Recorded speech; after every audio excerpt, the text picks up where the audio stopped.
ராஜிகா kitchen இந்த மாதிரி சட்டுப்பட்டு chutney recipe number 44 வெங்காயத்தாள் வச்சு அட்டகாசமான இன்ஸ்டன்ட் சட்னிஸ் போஸ்ட் பண்ணிருக்கோங்க. இதே போல அடுப்பே பத்த வைக்காத இன்ஸ்டன்ட் சட்னிஸ் ஒவ்வொரு ஞாயிற்றுக்கிழமையும் போஸ்ட் பண்ணிட்டு இருக்கோம்.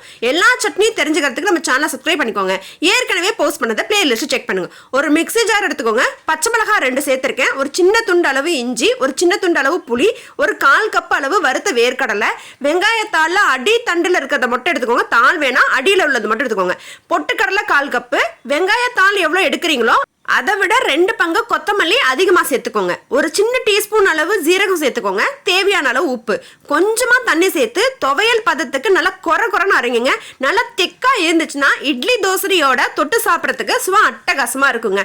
இது ரொம்ப ஈஸியாகவும் செய்யலாம், அதே சமயத்தில் டிஃப்ரெண்டானவும் இருக்கும். நீங்க இஞ்சி, பச்சை மிளகாய், வெங்காயத்தாள் எல்லாமே காரம் அதிகமாக இருக்கும். ஸோ அதனால காரம் மட்டும் கொஞ்சம் கான்ஷியஸா தேவையான அளவு இஞ்சிலையும் பச்சை மிளகாயும் சேர்த்துக்கோங்க. அடுத்தது அட்டகாசமான தாளிப்பு. நல்லெண்ணெயை நல்ல புகை வர அளவுக்கு சூடு பண்ணிட்டு இந்த துவையல் மேல எடுத்து ஊத்துனீங்க அப்படின்னா துவையல் அட்டகாசமா ரெடி ஆயிடுச்சு. சுட சுட இட்லியோடையும் தோசையோடையும் ட்ரை பண்ணி பார்த்துட்டு எப்படி இருக்குங்கிறத கமெண்ட் செக்ஷன் சொல்லுங்க. அடுத்த வாரம் வேற ஒரு அட்டகாசமான இன்ஸ்டன்ட் சட்னில உங்க எல்லாரையும் பார்க்குறேன். அது வரைக்கும் டடா.